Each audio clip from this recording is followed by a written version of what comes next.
எல்லாருக்கும் பெரிய ஹை. இப்போ நான் சொல்றது அப்படியே இமேஜின் பண்ணுங்க. நீங்க உங்க வீட்டு பக்கத்துல இருக்கல ரெகுலரா போற ஒரு டீ கடையை இமேஜின் பண்ணிக்கோங்க. இந்த டீ கடைக்கு நீங்க போய் டெய்லி டீ குடிக்கிறீங்க. ஒரு ₹10 டீன்னு வச்சுக்கோங்க. ₹10 கொடுத்து நீங்க டீ குடிச்சிட்டு இருக்கீங்க. திடீர்னு ஒரு நாள் நீங்க போறீங்க. இனிமே கேஷ்லாம் நான் வாங்க மாட்டேன்.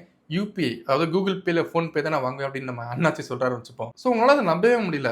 கேஷ் கொடுத்து நம்ம ஒரு பொருளை வாங்குறோம் சரி. எப்படி இந்த டிஜிட்டல் மூலமா ட்ரான்ஸ்ஃபர் பண்றோம் அப்படின்னு நம்ம நம்ப முடியல. பட் அதை நம்ம யூஸ் பண்ண எல்லாரும் பண்ண நம்ம பழக ஆரம்பிக்கிறோம். அந்த சிஸ்டமை நம்ப ஆரம்பிக்கிறோம். ஸோ நம்ம யூபிஐ மூலம் பே பண்ணி டீ குடிக்க ஸ்டார்ட் பண்றோம். திடீர்னு ஒன்றும் இல்லை. அதே நீங்கள் டீ கடைக்கு போறீங்க. அன்னைக்கு டீ மாஸ்டர் பார்த்தீங்க அப்படின்னா இனிமேல் யூபிஐ எல்லாம் கிடையாது. டோக்கன் வாங்கிட்டு வாங்க அப்படின்னு சொல்றாங்க. ஆனால் இந்த டோக்கனுக்கு பேரு டீ டோக்கன் அப்படின்னு ஞாபகம் வச்சுக்கோங்க. இப்போ நான் சொன்ன அந்த சின்ன ஸ்டோரி ஞாபகம் வச்சுக்கோங்க. இன்னைக்கு வீடியோல இது ரொம்ப வைட்டல் ரோல் பிளே பண்ண போகுது. So welcome back to my channel.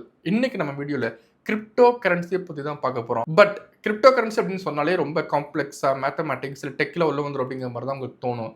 But இன்னைக்கு நம்ம வீடியோவில் அப்படிலாம் பார்க்க போகிறது கிடையாது. இந்த கிரிப்டோ கரன்சி அப்படின்னா என்ன, அதாவது அதுக்கு பின்னாடி இருக்க சிஸ்டம் எப்படி ஒர்க் ஆகுது, டெக்னாலஜி எப்படி ஒர்க் ஆகுது, hash value, block chain technology அப்படின்னா என்ன அப்படிங்கிறது தெரிஞ்சுக்கணும்னு நினச்சிங்கன்னா ஏ2டி சேனலே சூப்பரான வீடியோ இருக்கும். ரொம்ப சிம்பிளாக எக்ஸ்பிளைன் பண்ணியிருப்பாங்க டெக்னாலஜி பற்றி. ஸோ அதை நீங்கள் பார்த்து தெரிஞ்சுக்கோங்க. இல்லை இன்னும் நல்லா அட்வான்ஸ்டாக அதில் டீப்பாக போய் தெரிஞ்சுக்கணும்னு நினச்சிங்கன்னா மிஸ்டர் ஓஸ் த பாஸ் கிரிப்டோ கரன்சி பற்றி ஒரு வீடியோ அப்லோட் பண்ணியிருப்பாரு. Best video on internet about crypto currency. So அதை செக் பண்ணி பாருங்க.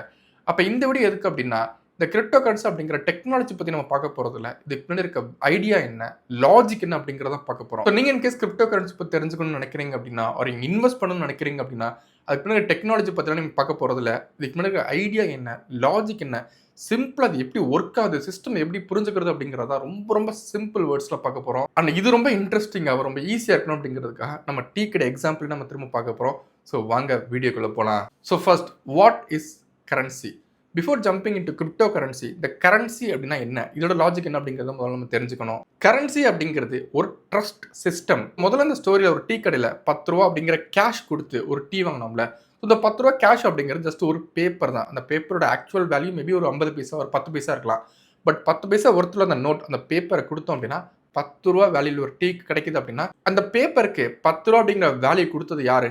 நம்ம கவர்மெண்ட் அந்த வேல்யூ கொடுத்துருக்கு அப்படிங்கிறதுனால அந்த பேப்பருக்கு ₹10 அப்படின்னு நானும் நம்புறேன், அந்த டீ மாஸ்டரும் நம்புறாரு, கடை ஓனரும் நம்புறாங்க, எல்லாருமே நம்புறதுனால அது உண்மையிலே ₹10 அப்படிங்கிற வேல்யூ கிடைக்குது அதுக்கு. ஸோ கரன்சி அப்படிங்கிறது இன்டெரக்டா சொல்லணும் அப்படின்னா கவர்மெண்ட் மேல நம்ம வச்சிருக்க நம்பிக்கை தான். நாளைக்கு கவர்மெண்ட் வந்து அது செல்லாதுன்னு சொல்லிட்டாங்க அப்படின்னா நம்மளும் அதை நம்ப போறது இல்லை, நம்மளும் அதை யூஸ் பண்ண போறது இல்லை. ஃபார் எக்ஸாம்பிள் டிமானிட்டேஷன் நீங்க கேள்விப்பட்டிருப்பீங்க. கவர்மெண்ட் திடீர்னு வந்து 500 நோட் செல்லாதுன்னு சொன்னாங்க, நம்மளும் அதுக்கப்புறம் நம்பிக்கை மொத்தமாக இழந்துட்டோம், அதை யூஸ் பண்றது கம்ப்ளீட்டா ஸ்டாப் பண்ணிட்டோம். திரும்ப இப்போ டீ கடை எக்ஸாம்பிளுக்கே வருவோம். யூபிஐ அப்படிங்கிற சிஸ்டம்க்கு அப்புறம் டீ டோக்கன் அப்படிங்கிற சிஸ்டம் ஒரு டீ கடைக்குள்ளே வந்துருச்சு. இந்த டோக்கன் நம்ம வாங்கி நம்ம டீ மாஸ்டர் கொடுத்தோம் அப்படின்னா ₹10 வேல்யூ இல்லை ஒரு டீ ஒன்று நமக்கு கிடைக்குது. ஸோ இங்கே என்ன நடந்திருக்கு அப்படிங்கிறது உங்களுக்கு புரியுதா? இந்த டீ டோக்கன் அப்படிங்கிறது ஒரு கரன்சி. டீ கடைக்குள்ள ஒரு புது கரன்சி, ஒரு ட்ரஸ்ட் சிஸ்டமே ஒன்று ஃபார்ம் ஆயிருக்கு. அந்த டோக்கனுக்கு ₹10 வேல்யூ அப்படிங்கிறத நானும் நம்புறேன், டீ மாஸ்டரும் நம்புறாரு, இந்த கடைக்கு பார்டருக்குள்ள இருக்க எல்லாருமே நம்புறாங்க. ஸோ அது ஆக்சுவலாக அந்த இடத்துல ஒரு கரன்சி தான். இப்போ இந்த ₹10 ஒருத்தர் அந்த டோக்கன் பார்த்தீங்க அப்படின்னா அந்த கடைக்கு மட்டும் இல்லை, அந்த 10 கடைக்குமே செல்லும். இந்த கடையில் ₹10 கொடுத்து டோக்கன் வாங்கிட்டீங்க அப்படின்னா அதே டோக்கன் கொண்டு போய் வேற ஒரு கடையில் நீங்கள் கொடுத்தீங்க அப்படின்னா, அதாவது இன்னொரு பிரான்ச்சில் கொடுத்தீங்க அப்படின்னா அங்கேயுமே அதோட வேல்யூ ₹10 தான். நீங்கள் அதே டீ வாங்கிக்க முடியும். ஸோ இமேஜின் இந்த சிஸ்டம் நல்லா இருக்கு அப்படின்னு புரிஞ்சதுக்கப்புறம் இந்தியாவில் இருக்க ஆல்மோஸ்ட் எல்லா டீ கடையுமே இதை ஃபாலோ பண்ண ஸ்டார்ட் பண்ணுறாங்க. அதே டோக்கன் சிஸ்டம் ஃபாலோ பண்ண ஸ்டார்ட் பண்ணுறாங்க. டீ டோக்கன் அப்படிங்கிறது டோக்கனோட பேர். ஸோ இந்தியா ஃபுல்லாக இந்த டீ டோக்கன் அப்படிங்கிறதுக்கு ஒரு டீ வேல்யூ, அதாவது ₹10 வேல்யூ இருக்குது அப்படின்னு ஆல்மோஸ்ட் எல்லாருமே நம்ப ஆரம்பிச்சிட்டாங்க. எல்லா டீ கடையிலுமே அக்செப்ட் பண்ணணும் ஸ்டார்ட் பண்ணிட்டாங்க. ஸோ இங்கே என்ன நடந்திருக்கு அப்படிங்கிறது புரியுதா? இந்தியாவில் ஒரு புது கரன்சி ஃபார்ம் ஆயிடுச்சு. பட் இதுக்கு ஒரு சென்ட்ரலைஸ்டு ரெகுலேட்டர்லாம் கிடையாது. ஒரு செபி மாதிரியோ இல்லை ஆர்பிஐ மாதிரியோ ஒரு ரெகுலேட்டர்லாம் கிடையாது. பட் இதில் ஒரு ப்ராப்ளம் இருக்குது. என்ன அப்படின்னா இப்போ கவர்மெண்ட் ஒரு கரன்சி கொடுக்குறாங்க அப்படின்னா நம்ம கவர்மெண்ட்டை நம்புகிறோம். இதை ஃபேக் பண்ண முடியாது, கள்ள நோட்டு அடிக்க முடியாது, கவர்மெண்ட் பார்த்து பார்க்கணும்னு நம்புகிறோம். பட் இது டீசென்ட்ரலைஸ்டு. இந்த டோக்கனுக்கு பார்த்தீங்க அப்படின்னா யாருமே ரெகுலேட்டர் கிடையாது, மக்கள் தான் நம்புகிறோம், மக்கள் தான் உருவாக்கணும். ஸோ இது ஈஸியாக யாரும் ஃபேக் பண்ணிடலாம். ஃபேக் பண்ணால் அதுக்கு தண்டனையுமே எதுவுமே கிடையாது. ஸோ இங்கே நம்ம மக்களால் உருவாக்கப்பட்ட அந்த கரன்சிக்கு நம்ம மக்களே ஒரு சொல்யூஷன் ஒன்று கொடுக்குறோம். என்ன அப்படின்னா இந்த டோக்கன் அப்படிங்கிறது ஒரு லிமிட்டட் ரீசோர்ஸ் தான். இவ்வளோதான் நம்ம உருவாக்குவோம், இவ்வளோதான் நம்ம டிரான்சாக்ட் பண்ணிப்போம், அதுக்கு மேலே எக்ஸ்ட்ராலாம் அடிக்க முடியாது யாருனாலையும். ஃபார் எக்ஸாம்பிள் இப்போ 100 பேர்ட்டு 100 டோக்கன் இருக்குது அப்படின்னா நம்பர் 1 இருக்க டோக்கன் நம்பர் 2 போச்சு அப்படின்னா மிச்சம் இருக்க 98 மெம்பர்ஸ்ட்டுமே இந்த 1 அப்படிங்கிற டோக்கன் 2 போயிடுச்சு அப்படிங்கிற ரெக்கார்ட் போய் சேர்ந்துடும். நோட் புக்கில் ஒரு எல்லாருமே ரெக்கார்ட்ஸ் எடுத்துக்கிறான்னு நம்ம ஞாபகம் வச்சுப்போம்.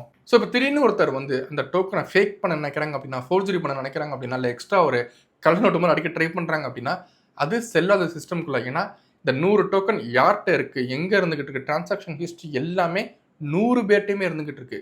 ஸோ ஒரு இடத்துல ஃப்ராட் பண்ணணும் அப்படின்னா 100 பேர்ட்டையும் ஃப்ராட் பண்ணணும். அது இம்பாசிபிளான ஒன்று. ஸோ இந்த இடத்துல என்னதான் டீசென்ட்ரலைஸ்டா இருந்தாலுமே, ஒரு ரெகுலேட்டர் இல்லாட்டினாலுமே ஆட்டோமேட்டிக்கா ஒரு சிஸ்டம் இதை ஃபேக் பண்ண முடியாத அளவுக்கு ஃபார்ம் ஆயிருச்சு ரொம்ப ஸ்ட்ராங்கா. ஸோ இந்தியா ஃபுல்லா இந்த டீ டோக்கன் அப்படிங்கிறது ஒரு லீகல் டெண்டராகவே ஆல்மோஸ்ட் மாறிடுச்சு. எல்லாருமே இந்த நம்பிக்கையோட யூஸ் பண்ண ஸ்டார்ட் பண்றாங்க. யூஸ் பண்றதை தாண்டி இந்த டீ டோக்கனை ட்ரேட் பண்ண ஸ்டார்ட் பண்றாங்க. இப்போ என்கிட்ட ஒரு டோக்கன் இருக்கு, இன்னொருத்தட்ட டோக்கன் இல்லை அப்படின்னா என்கிட்ட 10 ரூபா வேல்யூல ஒரு டோக்கன் ஆனால் 11 ரூபாய்க்கு செல் பண்ணுறேன். ஏன்னா இது ஒரு லிமிடெட் ரீசோர்ஸ் தான், மொத்தமே 100 டோக்கன் தான் இருந்துகிட்டு இருக்கு.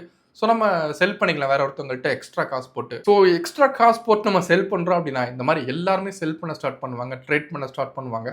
அதுக்குன்னு ஒரு வேல்யூ கிரியேட் ஆக ஸ்டார்ட் ஆகும், வேல்யூ இன்க்ரீஸ் ஆக ஸ்டார்ட் ஆகும். ஸோ அன்லெஸ் அன்டில் இந்த சிஸ்டம் ஃபோர்ஜரி யாரும் பண்ணாத வரைக்கும், ஃபேக் பண்ணாத வரைக்கும், நம்ம மக்கள் நம்புற வரைக்கும் இதோட வேல்யூ மேலே போய்கிட்டே தான் இருக்கும். இப்போ நீங்கள் கேட்டது எக்ஸாக்டா கிரிப்டோ கரன்சியோட ஸ்டோரி. கிரிப்டோ அப்படிங்கிற வேர்டே கிரிப்டோகிராஃபியோட ஒரு ஷார்ட் ஃபார்ம் தான். கிரிப்டோகிராஃபி அப்படின்னா ஒரு சீக்ரெட் கோட் அப்படின்னு சொல்லலாம். எப்படி நம்ம டீ கடை எக்ஸாம்பிள்ல நோட் புக்ல எழுதி வச்சுமோ ஒவ்வொரு டிரான்சாக்ஷனும் ஒவ்வொரு ரெக்கார்டையுமே, அதே மாதிரி இங்க கிரிப்டோ கரன்சில டிஜிட்டலா அது ரெக்கார்ட் ஆகும். அட்லீஸ்ட் இந்த டீ கடை எக்ஸாம்பிள் எதுவும் டோக்கன் அப்படிங்கிற ஒரு பிசிக்கல் காயின் இருந்துட்டு இருந்தது. பட் கிரிப்டோ கரன்சி பொறுத்த வரைக்கும் பிசிக்கல் அப்படிங்கிற வேர்டுக்கு இடம் கிடையாது. வெறும் அது ஒரு சீக்ரெட் கோடு தான். அது வெறும் டிரான்சாக்ஷன் ஹிஸ்ட்ரி தான். ஸோ இந்த டிரான்சாக்ஷனுக்குலாம் ஒரு டிரான்சாக்ஷன் ஐடி இருந்துகிட்டு இருக்கும். அந்த டிரான்சாக்ஷன் ஐடி தான் இங்க கரன்சியே. நம்ம பிட்காயின் அப்படிங்கிற காயின்லாம் பார்ப்போம்ல, ஜஸ்ட் ஃபார் ரெப்ரசன்டேஷனுக்காக தான். அதெல்லாம் உண்மை கிடையாது. இது பேசிக்கலி ஒரு நம்பர்ஸ், வெறும் ஒரு சீக்ரெட் கோடு தான். பிட்காயின் பொறுத்த வரைக்கும் ஆல்மோஸ்ட் 21 மில்லியன் இந்த டிரான்சாக்ஷன் கோட்ஸ் இருந்துகிட்டு இருக்கு. ஸோ அந்த கோடுக்கு ஒரு வேல்யூ இருக்குன்னு நம்ம நம்புறோம். அண்ட் வேல்யூ இருக்கு அப்படின்னு நம்புறதை தாண்டி இது ஒரு சேஃபான சிஸ்டம் ஏன் நம்புறோம் அப்படின்னா, நம்மளோட சொன்ன டிக்கெட் எக்ஸாம்பிள் தான். சரி, உங்களுக்கு ஒரு கொஸ்டின் வரலாம், எப்படி இந்த டிரான்சாக்ஷன் ஐடியா மக்கள் நம்ப முடிச்சாங்க, எப்படி யோசிச்சாலும் நம்ப முடியல, நான் வாங்கணும்னு தோணுன்னு நினைச்சீங்க அப்படின்னா, உங்களுக்கு ஒரு ஹார்ட் ஹிட்டிங்கான ஃபேக்ட் ஒன்று சொல்றேன். நம்ம உலகத்துல வெறும் 8% கரன்சி தான் நம்ம பிசிக்கல் ஃபார்ம்ல வச்சுக்கிட்டு இருக்கோம். காயின் ஃபார்ம்லயோ இல்லை பேப்பர் ஃபார்ம்லயோ வச்சுக்கிட்டு இருக்கோம். மிச்சம் இருக்க 92% வெறும் கம்ப்யூட்டர்ல இருக்க வெறும் நம்பர்ஸ் தான், வெறும் டிரான்சாக்ஷன்ஸ் தான். அதாவது உங்க அக்கௌண்ட்ல ஒரு 1 லட்ச ரூபா கிரெடிட் ஆகுது அப்படின்னா, ஒரு சேலரி வருது அப்படின்னா, அந்த 1 லட்ச ரூபாயில வெறும் 8000 ருபீஸ் தான் ஆக்சுவல் பிசிக்கல் ஃபார்ம்லயே உலகத்துல இருந்துகிட்டு இருக்கு. மிச்சம் 92% உங்க அக்கௌண்ட்ல இருக்கிறது வெறும் நம்பர் தான். 92,000 அப்படிங்கிற நம்பர் தான். அதுக்கு பிசிக்கல் ஃபார்மே கிடையாது. வெறும் கம்ப்யூட்டர்ல இருக்க அந்த நம்பரை நான் ஒரு ஷாப்ல போய் கொடுத்து வாங்குறேன் அப்படின்னா, அந்த நம்பருக்கு வேல்யூ இருக்குன்னு நான் நம்புறேன், கடைக்காரன் நம்புறாரு. ஏன்னா கவர்மெண்ட் இதை வேல்யூ கொடுத்துருக்காங்க அப்படின்னு நம்ம நம்புறோம்ல. அதே தான் இங்கே கிரிப்டோ கரன்சிலையும் பிட்காயின்லையும். அந்த டிரான்சாக்ஷன் ஐடிக்கு, அந்த சீக்ரெட் கோடுக்கு வேல்யூ இருக்குன்னு நான் நம்புறேன், இன்னொருத்தரும் நம்புறாரு. அந்த நம்புறதை தாண்டி இந்த சிஸ்டம் ரொம்ப சேஃபாக இருக்குது அப்படின்னு நம்ம எல்லாருமே நம்புறோம். பிளாக் செயின் அப்படிங்கிற சிஸ்டம் சேஃபாக இருக்கு நம்ம எல்லாருமே நம்புறோம். யாரும் ஃபேக் பண்ண முடியாதுன்னு நம்புறோம். ஸோ இந்த சிஸ்டம் அந்த டிரான்சாக்ஷன் ஐடிக்கு சீக்ரெட் கோடுக்கு ஒரு வேல்யூ கொடுக்குது. அந்த வேல்யூவை நிறைய பேர் ட்ரேட் பண்ண ஸ்டார்ட் பண்ணுறேன். நிறைய பேர்கிட்ட இன்னும் நம்பிக்கை அதிகமாகிறதுனால நிறைய காசு கொடுத்து வாங்குறாங்க. வேல்யூ இன்க்ரீஸ் ஆக ஸ்டார்ட் ஆகுது. கிரிப்டோ கரன்சிக்கும் நார்மல் கரன்சி இருக்க ஒரே டிஃப்ரென்ஸ் என்ன அப்படின்னா, கிரிப்டோ கரன்சி ஒரு டீசென்ட்ரலிஸ்ட் கரன்சி, நார்மல் கரன்சி ஒரு சென்ட்ரலிஸ்ட் கரன்சி. அதுக்கு ஒரு பாடி இருந்துகிட்டு இருக்கும். ஃபார் எக்ஸாம்பிள் இந்தியாவில் ரிசர்வ் பேங்க் ஆஃப் இந்தியா. சரி, இதுக்கு ரிசர்வ் பேங்க் ஆஃப் இந்தியா அந்த கரன்சிக்கு வேல்யூ கொடுத்துருக்குன்னு நம்புறேன். அது புரிஞ்சுக்க முடியுது. இது ஒரு டீசென்ட்ரலைஸ்ட், யாருமே ரெகுலேட் பண்ணணும்னு நான் ஏன் நம்பணும்னு கேட்டீங்க அப்படின்னா, கிரிப்டோ கரன்சி உருவானதுக்கான லாஜிக்கே அதுதான். கவர்மெண்ட் கண்ட்ரோல் இல்லாமல் மக்களுக்காகவே ஒரு கரன்சி இருந்துகிட்டு இருக்கணும், மக்களே ஒரு கரன்சி உருவாக்கணும் அப்படிங்கிற லாஜிக்கில் உருவானது தான் இந்த கிரிப்டோ கரன்சியே. லிட்டரலி கவர்மெண்ட் மேலே நம்பிக்கை இல்லாதவங்க உருவாக்குனது. ஸோ எப்படி யூபிஐ வந்தப்போ மக்கள் யாருமே பெருசாக நம்பலையோ, பயந்தாங்களோ, அதே மாதிரி கிரிப்டோ கரன்சியை மக்கள் முதல்ல யாருமே நம்பல, பயந்தாங்க. பட் கொஞ்சம் கொஞ்சமாக நம்பிக்கை இன்க்ரீஸ் ஆயிருக்கு. நிறைய பேர் இன்வெஸ்ட் பண்ணவே ரியல் டைமில் ஸ்டார்ட் பண்ணிட்டாங்க. ஸோ ஃபியூச்சரில் மேபி லீகல் டெண்டராக மாறலாம். இன்கேஸ் கவர்மெண்ட் கண்ட்ரோல் கொஞ்சம் வந்துச்சு அப்படின்னா.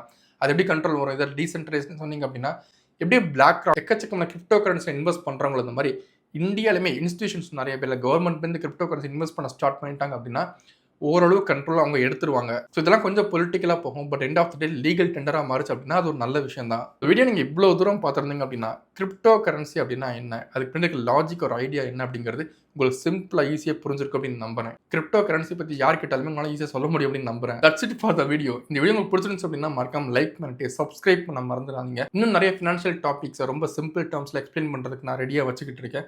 ஸோ அந்த வீடியோ வந்து பார்க்குறேன். அண்ட் நீங்கள் இன்னைக்கு ஷேர் மார்க்கெட்டில் சீரியஸாக இருக்குங்க அப்படின்னா, ஸ்விங் ட்ரேட்ஸ்லாம் பண்ணுவீங்க அப்படின்னா என்னோட ஸ்விங் கம்யூனிட்டியில் ஜாயின் பண்ணிக்கோங்க. மந்த்லி Q&A செஷனோ இல்லை நான் பண்ணுற ஸ்விங் ட்ரேட்ஸ் அங்கே அப்டேட் பண்ணிட்டு இருப்பேன். ஸோ அதோட லிங்க்கும் கீழே டிஸ்கிரிப்ஷனில் ஃபஸ்ட் கமெண்ட்ல இருக்கும், செக் பண்ணி பாருங்க.